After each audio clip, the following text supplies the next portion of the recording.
nous en arrivons maintenant à la conclusion.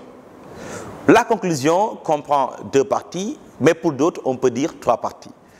La première partie consiste à dégager et montrer ce qu'on appelle l'intérêt du texte. Vous savez, le document, il évoque un sujet qui, par rapport à la connaissance générale du thème, donc peut nous permettre d'avoir une lecture plus approfondie. Et justement, c'est le lieu de le dire, de montrer qu'est-ce que le document vous a apporté comme connaissance précise, supplémentaire et intéressante par rapport à la connaissance, aux connaissances globales que vous aviez sur le thème. Parce que le document a sa spécificité, a son intérêt, a son originalité qui fait qu'il apporte un plus dans la connaissance globale du thème général de votre commentaire. Donc l'intérêt, c'est de montrer ce que le document vous a permis de mieux comprendre et de mieux cerner par rapport à la thématique globale. Évidemment, par la suite, il faut dégager ce qu'on appelle la portée historique. La portée historique, c'est après ces faits, après ce document, qu'est-ce qui s'est passé? Parce que là, on se projette un peu. Qu'est-ce qui s'est passé? Qu'est-ce qui s'ouvre comme perspective? Parce qu'il faut le rappeler, dans le contexte, on avait dit, il faut, s'il le faut, remonter avant les faits du texte pour arriver aux faits. Dans l'analyse, on a traité les faits. Dans la conclusion, avec la portée, on va un peu dépasser les faits. Donc, on est à 3 étapes de notre travail. Dans le contexte, on était avant les faits. Dans l'analyse ou le résumé, on est dans les faits. Mais dans la portée historique au niveau de la conclusion, on s'ouvre un peu. La portée, c'est donc ces documents-là, comment nous ouvrent-ils? Ce document-là, comment nous ouvrent-ils sur des connaissances autres qui vont venir probablement, sur des faits qui vont venir probablement après les faits évoqués dans le texte. Et après, en troisième lieu, on va procéder à la critique du document. Ici, c'est le lieu de dire qu'il ne faut pas critiquer pour critiquer. Il faut une critique objective et constructive. Il faut une critique intellectuelle.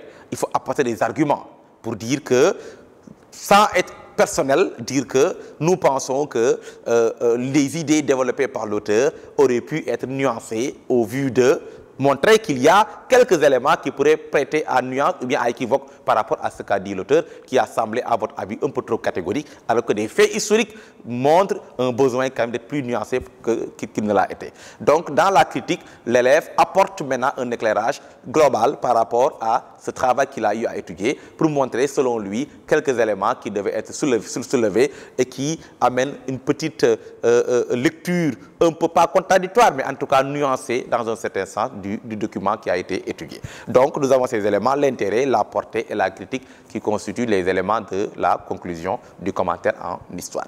Et rappelez que, aussi bien en commentaire d'histoire qu'en dissertation d'histoire, qu'en dissertation de géographie, il faut éviter d'employer souvent le jeu. Le jeu ici est haïssable, comme on le dit.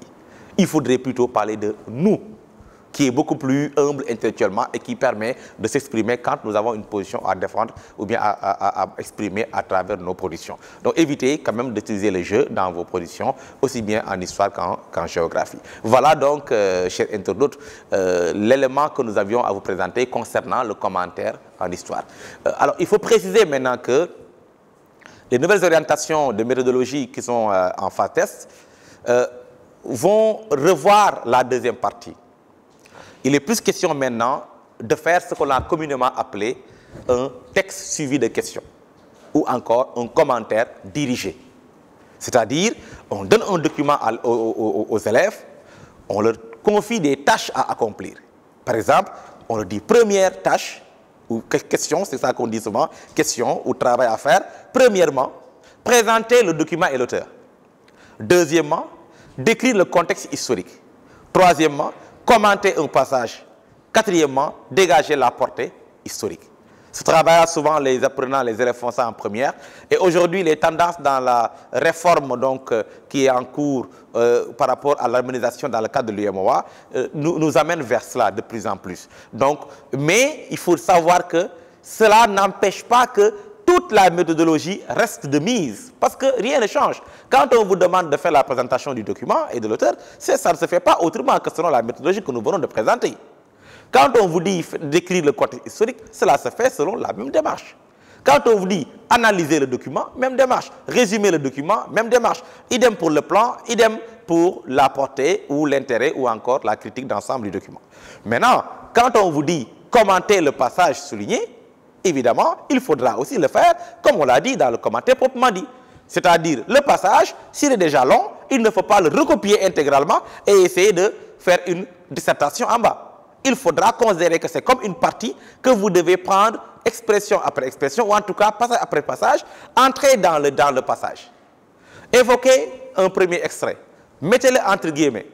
Avancez, prenez un autre extrait, mettez-le entre guillemets, expliquez, interprétez, discutez, prenez un autre extrait, ainsi de suite. Entrez dans l'extrait, entrez dans le passage, développez-le, tout en ayant à l'esprit que vous ne devez pas faire une dissertation, mais encore comme dans le commentaire proprement dit, faire un travail où on verra des passages de l'extrait qui est à commenter, des extraits du passage à commenter, mais également des développements que vous allez apporter vous-même pour interpréter, expliquer, illustrer et discuter les idées contenues dans ces différents extraits du passage à commenter.